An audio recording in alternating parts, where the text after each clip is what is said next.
Connaissez-vous réellement ce qui est arrivé à Constant Mutamba?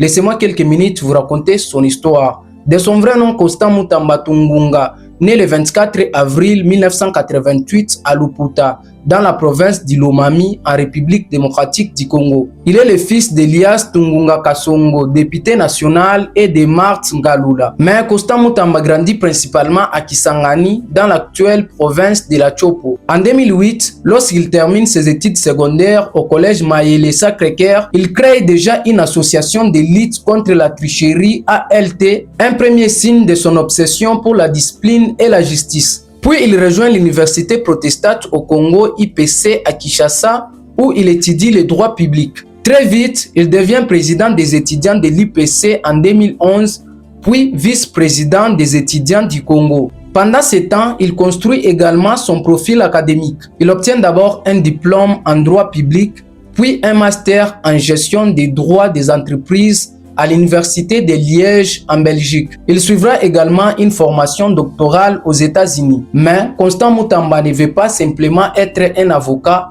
il veut du pouvoir politique. En 2013, il fait son entrée dans l'administration publique. Il est nommé assistant du gouverneur de l'ancienne province orientale.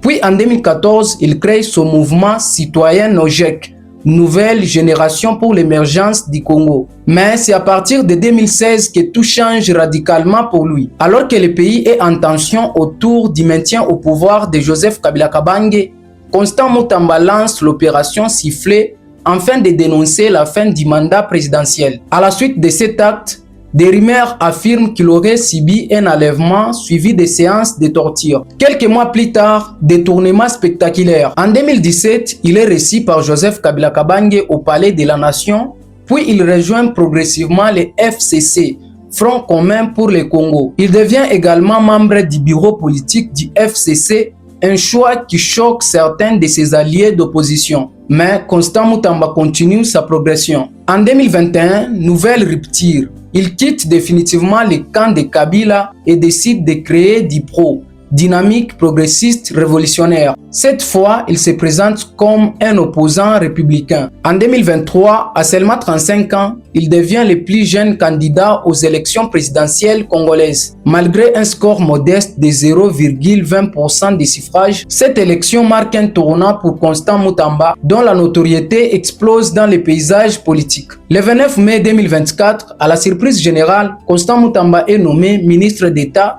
ministre de la Justice et garde des Sceaux. Immédiatement, il adopte un style offensif. Il promet la guerre contre la corruption, la fin de l'impunité, des poursuites contre des détourneurs de fonds, le désengorgement des prisons et une réforme profonde de la justice. Il évoque même la peine de mort pour les auteurs de détournements massifs. En 2025, il frappe encore fort en ouvrant des poursuites contre l'ancien président Joseph Kabila Kabange et plusieurs membres du FCC accusés de liens avec les groupes armés dans l'est du pays. Mais à l'espace de quelques semaines, l'arroseur se retrouve arrosé. En juin 2025, alors qu'il est encore ministre de la Justice, Constant Mutamba est accusé d'avoir détourné environ 19 millions de dollars des fonds publics. Cet argent est initialement versé par l'Ouganda pour indemniser les victimes de la guerre de 6 jours et était censé financer la construction d'une nouvelle prison moderne à Kisangani. La justice lui approche d'avoir illégalement transféré cette somme de grève à grève vers le compte d'une société de construction jugée fictive. Visé par une mise en accusation officielle,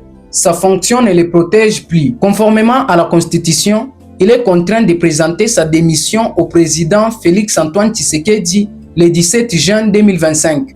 Tout au long de son procès qui s'ouvre en juillet 2025, Constant Mutamba clame farouchement son innocence. Dans sa lettre de démission face au juge, il affirme n'avoir jamais pris un seul dollar à l'État congolais. Il parle d'un complot politique, d'un acharnement judiciaire et d'une volonté de stopper ces réformes. Mais il est déjà trop tard. Le 2 septembre 2025, l'ambiance est lourde dans la salle de la Cour de cassation. Le verdict tombe: 3 ans de travaux forcés, l'obligation de rembourser les 19 millions de dollars et surtout l'interdiction d'exercer toute activité politique pendant 5 ans après l'exécution de sa peine. En un instant, l'avenir présidentiel du Benjamin de l'élection 2023 s'effondre. Actuellement, en juin 2023, Constant Mutamba se retrouve en détention à Kinshasa dans les quartiers de haute sécurité du complexe de l'inspection provinciale de la police de Kinshasa.